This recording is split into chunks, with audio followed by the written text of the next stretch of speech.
सभी का वेलकम है। आज हम 10th का जो इम्पोर्टेंट चैप्टर है केमिस्ट्री के अंदर, जिसका नाम है chemical reactions and chemical equations, उसके बारे में हम आज डिस्कस करेंगे। मैं हूं विवेक शर्मा और मैं आप सभी का एक बार फिर से वेलकम करता हूं।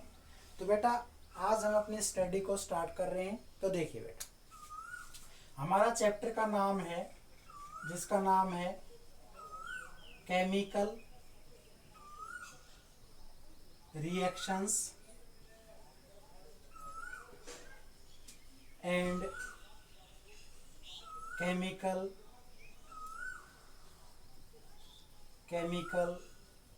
इक्वेशन।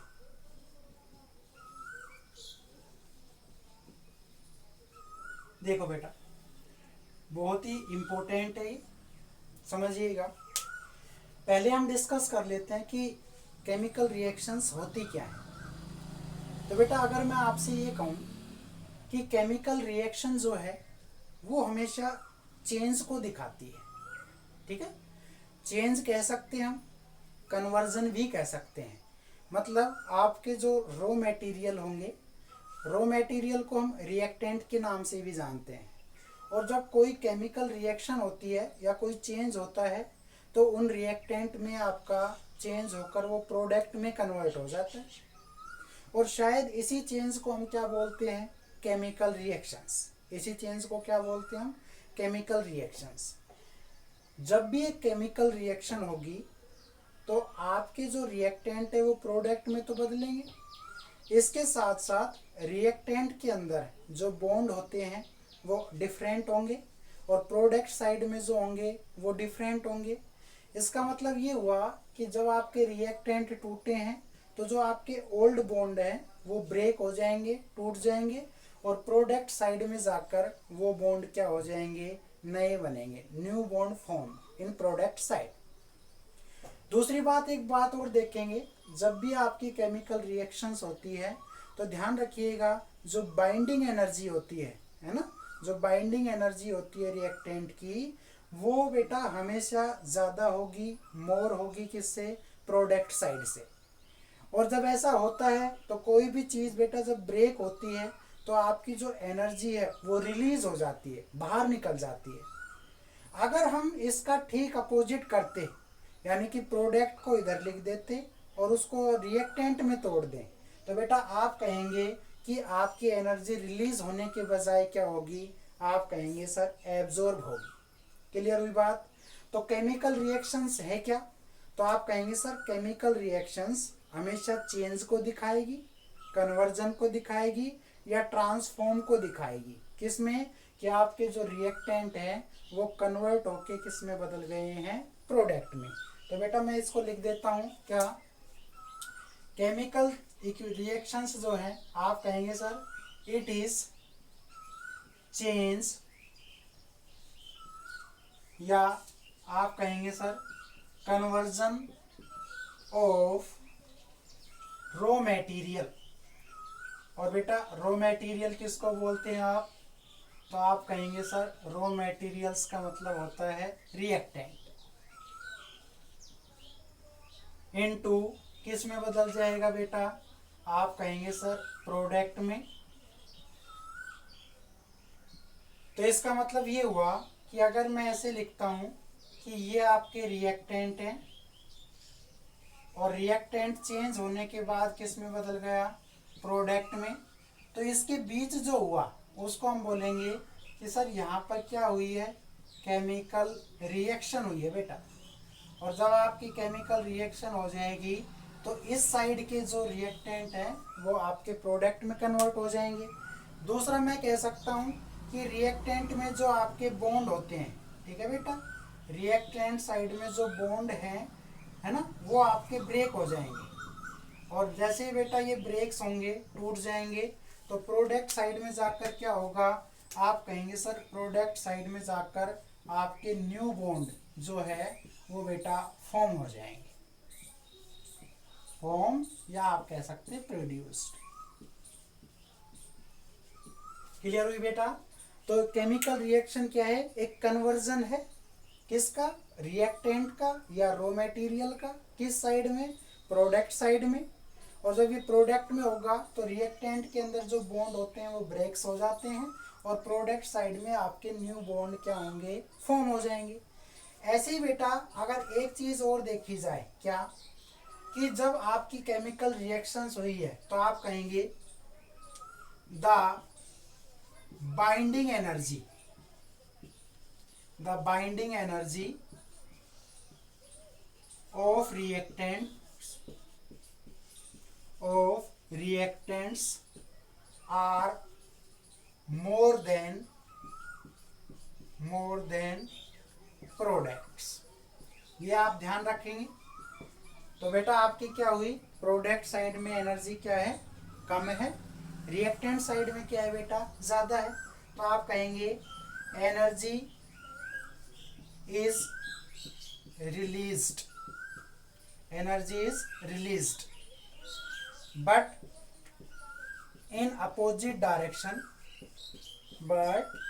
in opposite direction, आप कहेंगे सर क्या हो जाता, एनर्जी इज एब्जॉर्ब। आपकी जो एनर्जी है बेटा वो चीज बाहर निकलने की बजाय उस प्रोडक्ट के अंदर ही चली जाती। तो बेटा ये जो हमने लिखा है ये केवल किसकी डेफिनेशन है, केमिकल रिएक्शंस की डेफिनेशन है। क्लियर हुई बेटा। दूसरी बात देखो, इतना सब कुछ होने के बाद हम एक चीज और पढ़ते हैं इसमें कि जब केमिकल रिएक्शंस होती है तो हम इस बात को कैसे पहचानेंगे कि आपके रिएक्टेंट जो है वो प्रोडक्ट में कन्वर्ट हो गए हैं। मतलब किसी केमिकल रिएक्शंस की कैरेक्टरिस्टिक्स क्या हो सकती है। तो आप कहेंगे सर कैरेक्टरिस्टिक्स ये है, जैसे बेटा चेंज इन कलर, आपके रिएक्टेंट का कलर कुछ है, प्रोडक्ट साइड में बेटा कलर कुछ और हो जाए तो समझ लेना केमिकल रिएक्शंस हुई है। ऐसे बेटा मैं कहूँ चेंज इन टेम्परेचर, टेम्परेचर में चेंज आ जाए।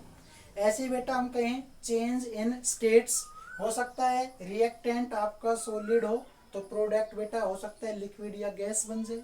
तो इस तरह का जो चेंज होगा वो केमिकल रिएक्शंस की क्या कहलाती है, कैरेक्टरिस्टिक्स कहलाती है। क्लियर हुई बेटा। तो मैं आपसे कह रहा हूँ, क्या ये फोन आ रहा है, देखो समझ में आया, आगे देखो बेटा मैं कह रहा हूं आपसे कि कैरेक्टरिस्टिक्स क्या है इसकी, कैरेक्टरिस्टिक्स ऑफ सीआर, सीआर का मतलब है बेटा केमिकल रिएक्शंस। तो पहला कहेंगे क्या, चेंज इन स्मेल, ठीक है बेटा। दूसरा कहेंगे चेंज इन स्टेट्स। तीसरा क्या कह सकते हैं बेटा, आप कहेंगे रिलीज ऑफ गैसेस, ठीक है बेटा, एब्जॉर्ब भी हो सकती है। और ऐसे ही बेटा मैं कहूँ आपसे क्या, आप कहेंगे sir change in states, states हो गए, हाँ, चेंज इन टेम्परेचर। तो बेटा इस तरह की अगर आप चीज़ें देखते हैं तो मैं ये कह सकता हूँ कि वहाँ पर कोई ना कोई केमिकल जो रिएक्शंस है वो बेटा हुई आपकी, ठीक है, क्लियर हुई, ओके। केमिकल रिएक्शंस क्लियर हुआ। अब देखते हैं बेटा केमिकल इक्वेशंस क्या होती है। मैं इसको रब कर रहा हूँ बेटा, देखिए ध्यान से समझो। केमिकल इक्वेशन किसी भी केमिकल रिएक्शंस को रिप्रेजेंट करने का एक वे है, एक तरीका है बेटा। अगर मैं आपसे ये कहता हूं कि भाई एक केमिकल रिएक्शन हुई है उसको आप एक केमिकल इक्वेशन में दिखाइए, एक एग्जांपल लिखते हैं, पहले इसकी डेफिनेशन देख लो। आप कहेंगे it is way which represents a chemical reaction, chemical reaction, ठीक है। दूसरा क्या कहेंगे बेटा, जब हम केमिकल इक्वेशन लिखते हैं तो उस रिएक्शन में जिसने भी पार्टिसिपेट किया है, कोई एलिमेंट है, कोई कंपाउंड है, तो बेटा हम उसके फॉर्मूला को यूज करते हैं या उसके सिंबल को यूज करते हैं। तो आप कहेंगे वी यूज, क्या आप कहेंगे सर, सिंबल्स, और क्या कहेंगे, केमिकल फॉर्मूला, केमिकल फॉर्मूला। ठीक है, इसका एग्जांपल समझिए। मैं एक जर्नल सा ले रहा हूं, क्या मैं कह रहा हूं, व्हेन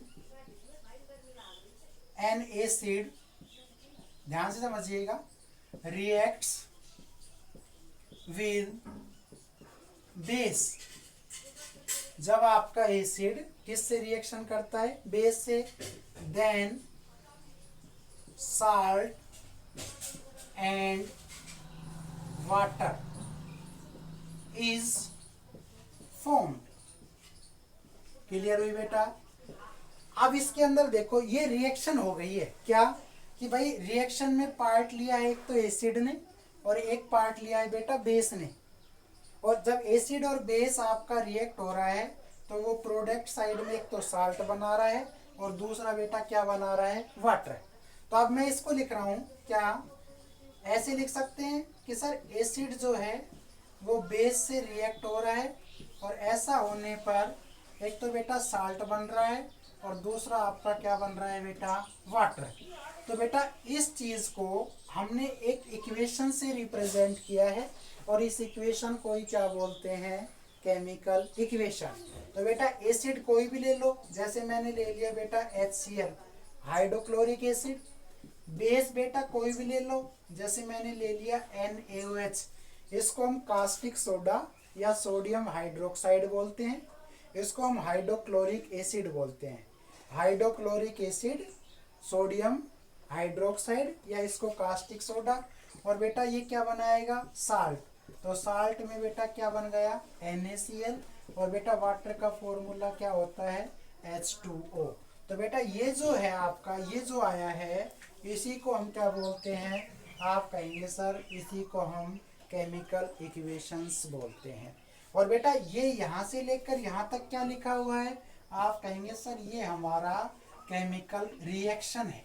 ये क्या है बेटा, केमिकल रिएक्शन। तो बेटा केमिकल रिएक्शन को एक इक्वेशन के थ्रू रिप्रेजेंट करना ही केमिकल इक्वेशन है। हमने इसमें फॉर्मूला या सिंबल यूज किए हैं, जैसे सोडियम का सिंबल Na है, या मैं कहूँ वाटर का फॉर्मूला क्या है, H2O है। तो आपको केमिकल रिएक्शन और केमिकल इक्वेशन में डिफरेंस समझ में आया। चलिए बेटा अब आगे चलते हैं। देखो बेटा बहुत इम्पोर्टेंट, बहुत ही अच्छा टॉपिक है, ध्यान से देखोगे तो सब समझ में आएगा। ठीक है, ओके स्टार्ट करते हैं। अब हमारा टॉपिक आता है बेटा जिसका नाम है types of chemical reactions. Chemical reactions हम देखते हैं बेटा, एक जो इक्वेशन है या रिएक्शन है वो कितने टाइप्स की हो सकती है। तो बेटा बहुत सारी रिएक्शंस हैं, जैसे आपसे कहा जाए कंपोजिशन या एडिशन रिएक्शन, ऐसे बेटा डिकम्पोजिशन रिएक्शन है, ऐसे बेटा डिस्प्लेसमेंट रिएक्शन है, डबल डिस्प्लेसमेंट रिएक्शन है, ऐसे हम कहेंगे न्यूट्रलाइजेशन रिएक्शन है, फोटोकेमिकल रिएक्शन है, एक्सोथर्मिक और एंडोथर्मिक रिएक्शन है, बैलेंस और अनबैलेंस है, रिवर्सिबल और इरिवर्सिबल है। तो हम बहुत सारी रिएक्शंस को हम यहाँ पे डिस्कस करेंगे। तो पहला अपना आता है जिसका नाम है, क्या कहेंगे, आप कहेंगे सर एडिशन, और एडिशन के साथ साथ हम इसको क्या लिख सकते हैं बेटा, आप कहेंगे सर कंपोजिशन रिएक्शंस।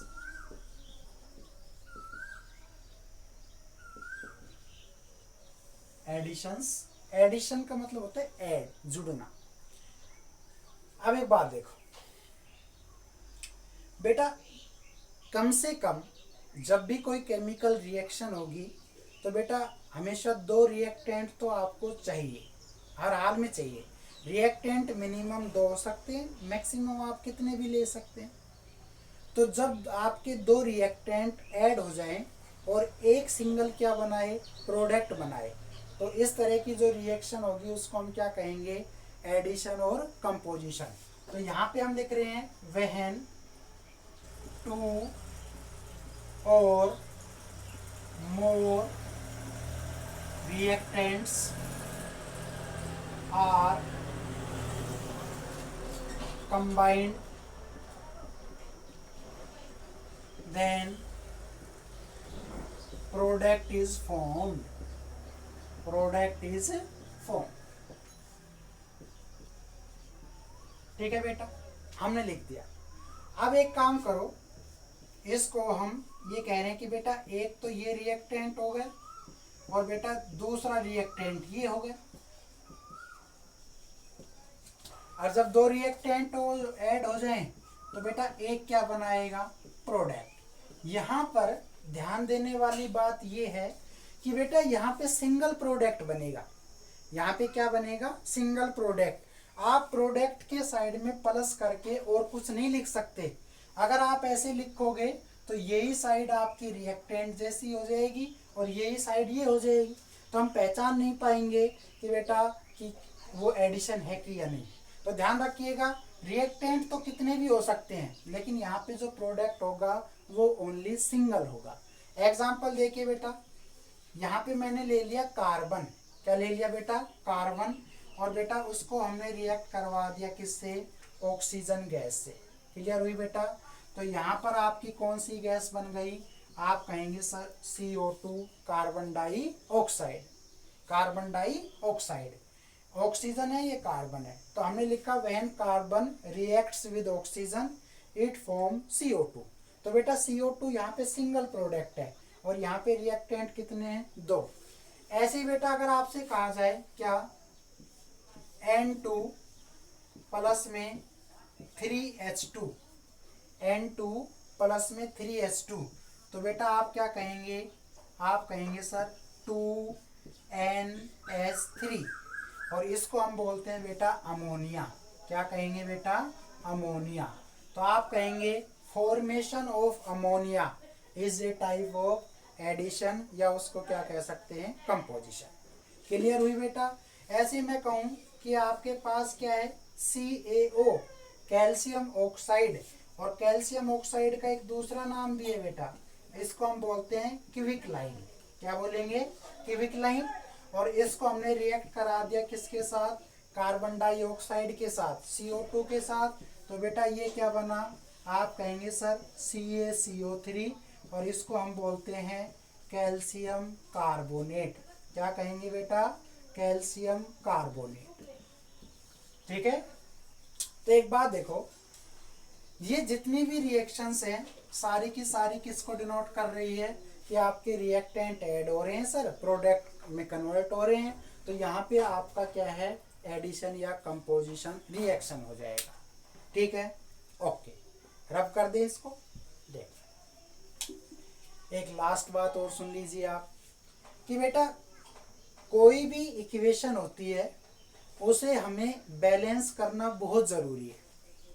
बैलेंस करने का मतलब ये है कि जितनी रिएक्टेंट साइड में क्वांटिटी होगी उतनी ही क्वांटिटी आपकी प्रोडक्ट साइड में होगी।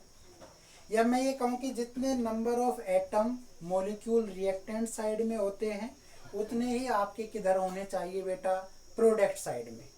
ऐसा इसलिए क्योंकि जब हम कोई भी केमिकल रिएक्शन कराते हैं तो केमिकल रिएक्शन के दौरान आपका जो लॉ है वो होता है कंजर्वेशन ऑफ मास। क्या होगा बेटा, कंजर्वेशन ऑफ मास हर हाल में लागू होगा।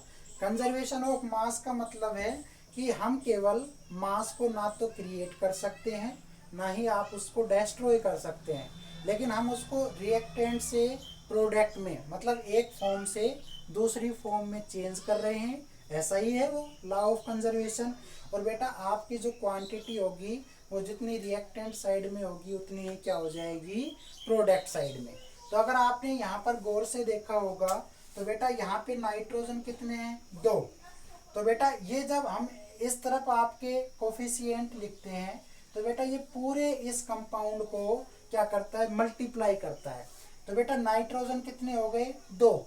लेकिन जैसे ही बेटा नाइट्रोजन 2 हुए इसके साथ हाइड्रोजन 3 ये थे और हमने इसको 2 से मल्टीप्लाई कर दिया, तो 3 2 जा कितने हो गए, आप कहेंगे 6। तो बेटा अब हाइड्रोजन 6 है, लेकिन बेटा अगर मैं इसमें क्या है ये नहीं लगाता 3, तो इधर हाइड्रोजन 2 है, इधर बेटा हाइड्रोजन 6 है। तो हाइड्रोजन को भी 6 करने के लिए मुझे कितने से मल्टीप्लाई करना पड़ेगा, इसको 3 से। तो अब बेटा नाइट्रोजन 2 है, इधर भी 2 है, इधर हाइड्रोजन 6 है बेटा, इधर भी आपके 6 हैं। तो अब ये इक्वेशन कैसी हो गई, बैलेंस। और जब इक्वेशन बैलेंस हो जाए तो हम उसको बोलते हैं all equations follow the law of the conservation of mass. सभी केमिकल रिएक्शन जो है वो कंजर्वेशन ऑफ मास के लॉ को हमेशा क्या करेगी, फॉलो करेगी। कभी भी अनबैलेंस इक्वेशन नहीं होगी, हमेशा बैलेंस ही होना चाहिए, तो ही आपकी इक्वेशन सही है, तो ही आपके सारे रिएक्टेंट किस में कन्वर्ट हुए हैं, प्रोडक्ट। तो केमिकल इक्वेशन लिखने से पहले उसमें आप पहले बैलेंस करेंगे, फिर इक्वेशंस को पहचानें। क्लियर हो गई बेटा, चल हटा दे, ठीक। देखो बेटा अब हम बात करते हैं डीकम्पोजिशन रिएक्शन, ये अपनी दूसरी है डीकम्पोजिशन रिएक्शन।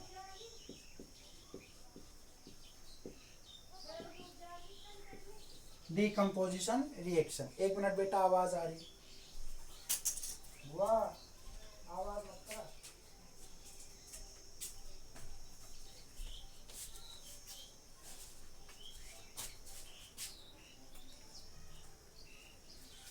यस बेटा,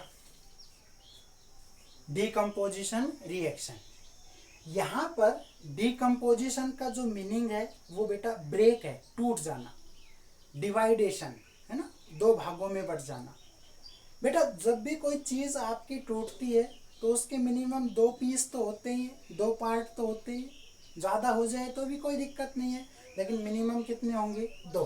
तो बेटा मैं ये कह रहा हूं क्या, व्हेन प्रोडक्ट इज ब्रेक्स या ब्रेक्ड या broke is broken into 2 parts।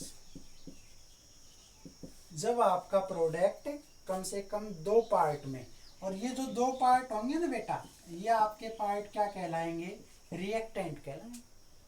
तो मैं इधर तो लिख दूं बेटा क्या, आप कहेंगे सर प्रोडक्ट, और बेटा इधर मैं क्या लिख दूं, आप कहेंगे सर रिएक्टेंट, और इसके साथ एक और रिएक्टेंट आएगा, क्योंकि बेटा आपके कम से कम क्या है, 2 रिएक्टेंट होना बहुत जरूरी है।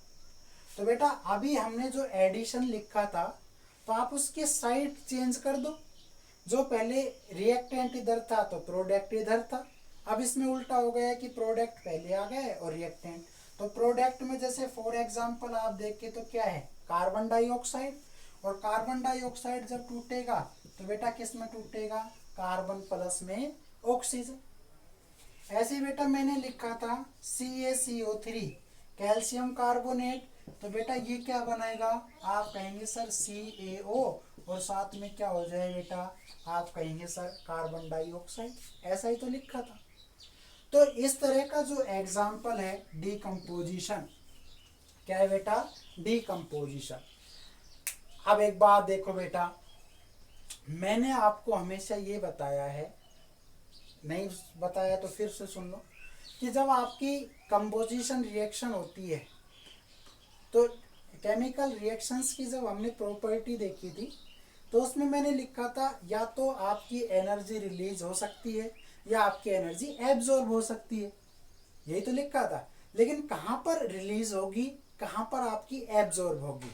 तो एक बात देखो बेटा, जब मैं कहता हूँ कि 2 चीजें आपस में ऐड हो रही है, 2 चीजें आपस में ऐड हो रही है, तो बेटा जब 2 चीजें आपस में ऐड होगी तो ध्यान रखना कि रिएक्टेंट साइड में एनर्जी ज्यादा होगी एज कंपैरिजन टू प्रोडक्ट। तो आपकी चीजें टूट जुड़ेंगी तो बेटा वहां से एनर्जी क्या होगी, बाहर निकलेगी, रिलीज होगी।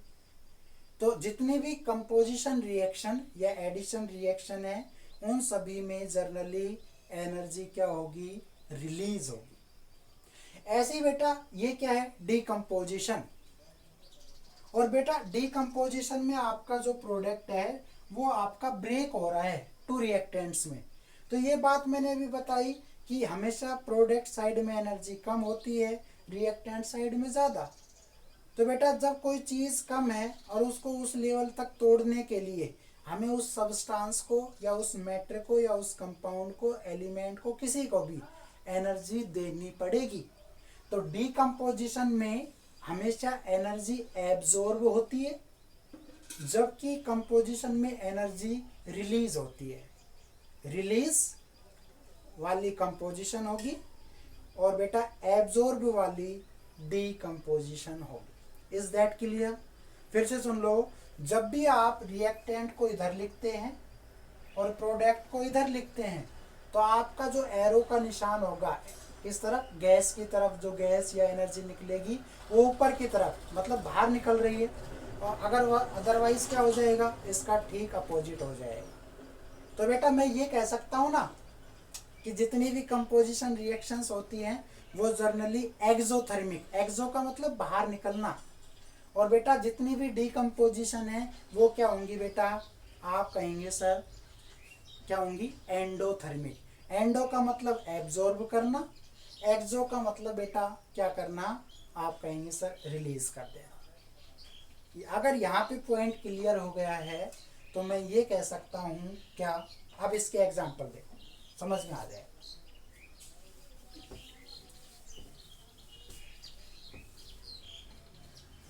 देखो बेटा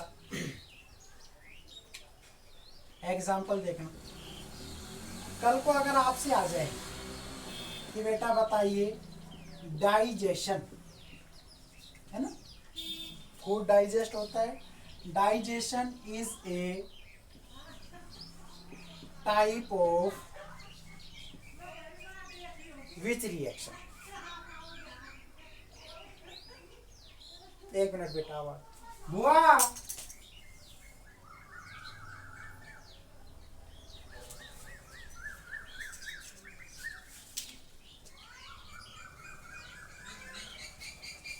बेटा इज ए टाइप ऑफ, है ना, डिस्टरबेंस होता है ना जब घर में, तो थोड़ा सा माइंड अपसेट हो जाता है। डाइजेशन क्या है, अब एक बात देखो बेटा, डाइजेशन जब होता है तो आपका फूड जो है वो ब्रेक्स हो जाता है स्मॉल पार्टिकल्स में। तो मैंने ये कहा कि बेटा फूड तो आपका एक तरह से क्या है, बोलो, प्रोडक्ट, ठीक है, वो स्मॉल पीसीज में बट रहा है बेटा, तो इसका मतलब वो स्मॉल पीसीज क्या है बेटा, रिएक्टेंट ही तो है, ठीक है। अब एक बात देखो, प्रोडक्ट आपका ज्यादा था, रिएक्टेंट आपके स्मॉल पीसीज हो जाएंगे, लेकिन बेटा मास तो उसका वही रहेगा, कंजर्व रहेगा, भाई जितनी क्वांटिटी है उतनी तो डाइजेस्ट करेगा। तो मैं अगर आपसे ये कहता हूँ कि भाई डाइजेशन किस तरह की वो है, तो बेटा एक आपने देखा होगा क्या कि जब हम डाइजेस्टिव सिस्टम पढ़ते हैं तो उसमें हमने 5 स्टेप जाने थे लाइफ प्रोसेस चैप्टर में। पहला था आपका जिसका नाम था, क्या नाम था बेटा, आप कहेंगे इंजेशन, दूसरा था बेटा डाइजेशन, और तीसरा था एब्जॉर्प्शन। तो बेटा मैंने ये कहा कि जब कोई चीज़ ब्रेक हुई, टूटी, तो बेटा टूटी तो उसको तोड़ने के लिए क्या देनी पड़ी, एनर्जी। और बेटा तीसरा स्टेप एब्जॉर्प्शन ही तो था, तीसरा स्टेप क्या था, एब्जॉर्प्शन। तो बेटा डाइजेशन अगर देखा जाए तो प्रोडक्ट रिएक्टेंट में बढ़ रहा है, तो पहले तो ये क्या है बेटा, पहले तो आप कहेंगे सर ये डिकम्पोजिशन रिएक्शन है। और बेटा जितनी भी डिकम्पोजिशन रिएक्शन होती है वो जर्नली कैसी होगी, आप कहेंगे सर एंडोथर्मिक, ऐसा ही तो कहा, क्योंकि डिकम्पोजिशन जब रिएक्शन होती है तो बेटा इसमें आपकी एनर्जी क्या हो जाएगी, आप कहेंगे सर एब्जॉर्ब होगी। मतलब चीज़ों को तोड़ने के लिए पहले उसको necessary amount of energy provide करनी पड़ेगी, तभी डाइजेस्ट होगा, वरना होगा ही नहीं। अगर मैं ऐसे ही कहता हूँ आपका क्या, एक बात और समझो, अगर मैं कहता बेटा क्या, रेस्पिरेशन, रेस्पिरेशन। तो एक बात देखो बेटा, और एक वर्ड होता है जिसको हम बोलते हैं बेटा ब्रीथिंग। तो ब्रीथिंग का मतलब क्या है? सांस लेना। रेस्पिरेशन का मतलब होता है सांस लेना और छोड़ देना। तो बेटा ये किस तरह की है? तो जब छोड़ेंगे तो ये क्या हो जाएगी? एक्सोथर्मिक। और बेटा जब किसी चीज को एब्जॉर्ब करेंगे तो ये क्या हो जाएगी? आप कहेंगे सर एंडोथर्मिक। क्लियर हुई बेटा? तो बेटा मैं यहाँ पर दो रिएक्शन अभी आपको पढ़ाई है। एक आपका एडिशन है बेटा, एक आपका डिकम्पोजिशन है। कंपोजिशन रिएक्शंस जनरली एक्सोथर्मिक होती है, जबकि बेटा ये आपका जो डिकम्पोजिशन है वो एंडोथर्मिक रिएक्शन। बस ये कॉन्सेप्ट आप हमेशा ध्यान में रखेंगे। इसी के साथ आगे बढ़ते हैं। देखो बेटा,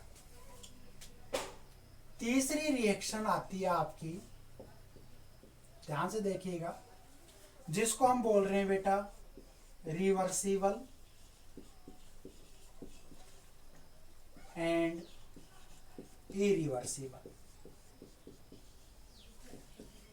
रिवर्सिबल एंड इरिवर्सिबल। बेटा यहां पर मैं एक सिंबल दे रहा हूं, ये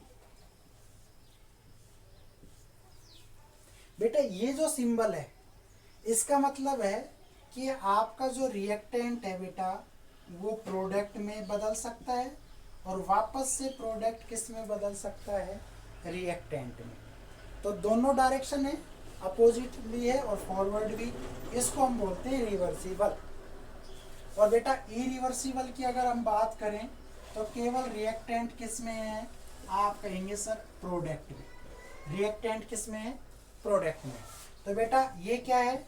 आप कहेंगे सर ये तो हमारा बाई डायरेक्शनल है ना। और बेटा ये कैसा है? आप कहेंगे सर ये हमारा यूनि डायरेक्शनल है। तो जो केवल एक ही डायरेक्शन में हो वो आपका इरिवर्सिबल, और जो दोनों डायरेक्शन में हो जाए बेटा वो क्या होगा? आप कहेंगे सर रिवर्सिबल होगा। क्लियर हुई बात? तो अभी मैं यहाँ पे एग्जांपल से समझाना चाहूँगा आपको। तो मैं क्या कहूँ? आप कहेंगे सर फॉर्मेशन ऑफ अमोनिया। तो बेटा अब इसको सिंबलाइज करो। क्या बेटा? N2 है प्लस में 3H2। तो बेटा इसको मैं क्या लिख सकता हूँ? आप ऐसे लिख के इसको 2NH3 भी लिख सकते हैं। तो ये दोनों डायरेक्शन में है, तो दोनों डायरेक्शन में है तो कैसा है बेटा? रिवर्सिबल। ऐसे बेटा मैं आपसे कहूँ CaO और बेटा CO2, तो ये भी बेटा क्या बन गया? CaCO3 calcium carbonate. तो बेटा ये भी कैसी हो गई? आप कहेंगे सर रिवर्सिबल होगा। रिवर्सिबल होगी। लेकिन इरिवर्सिबल को समझिएगा बेटा। अगर मैं आपसे ये कहता हूं, क्या? राइपिंग ऑफ फ्रूट्स, फलों का पकना। बेटा मैंने क्या कहा? Ripening of fruits. तो बेटा एक बात बताओ, फल पहले कच्चे थे, पकने के बाद वो मीठे हो गए, क्या अब पके हुए फल फिर से कच्चे हो सकते हैं? नहीं हो सकते। तो इसका मतलब ये हुआ कि रिएक्टेंट प्रोडक्ट में तो बदल सकता है, लेकिन बेटा प्रोडक्ट किस में नहीं बदल सकता? रिएक्टेंट में नहीं बदल सकता। तो राइपिंग ऑफ फ्रूट्स किसका एग्जाम्पल है? इरिवर्सिबल। ऐसे बेटा मैं कहूँ क्या? कंबशन ऑफ फ्यूल, बेटा ईंधन का जलना। तो बेटा ईंधन जब आपका जलेगा तो हीट तो रिलीज हो सकती है, एनर्जी तो रिलीज हो सकती है, लेकिन एक बात बताओ, क्या आप जला हुआ ईंधन वापस से एक्चुअल ईंधन बन सकता है? कभी नहीं बन सकता। ऐसे बेटा हम क्या कहें? दूध का किस में बदल जाना? दही में। दूध तो दही में बदल सकता है बेटा, लेकिन दही वापस क्या नहीं बन सकता? मिल्क यानी कि दूध नहीं बन सकता। तो जो चीज वापस कन्वर्ट ना हो ये रिवर्सिबल, जो हो जाए बेटा वो हम उसको क्या कहेंगे? रिवर्सिबल। तो हम इसमें कहेंगे रिएक्टेंट प्रोडक्ट में बदल सकता है सर, प्रोडक्ट रिएक्टेंट में बदल सकता है, और इसमें कहेंगे बेटा केवल रिएक्टेंट ही प्रोडक्ट में बदलेगा, वापस प्रोडक्ट रिएक्टेंट में नहीं बदलेगा। तो आज की जो क्लास है बेटा हम यहीं पर स्टॉप कर रहे हैं। अगले वीडियो में फिर मिलेंगे। तब तक के लिए आप ऐसे एग्जाम्पल, ऐसी रिएक्शंस अपने एनटीएससी हो या कोई भी अदर बोर्ड हो, सीबीएसई हो, आप देखेंगे। आपको बेसिक कॉन्सेप्ट से लेकर हर लेवल तक हम यहाँ पे करवाएंगे। तब तक के लिए बेटा आप पढ़ते रहो। Thank you and bye bye. Okay.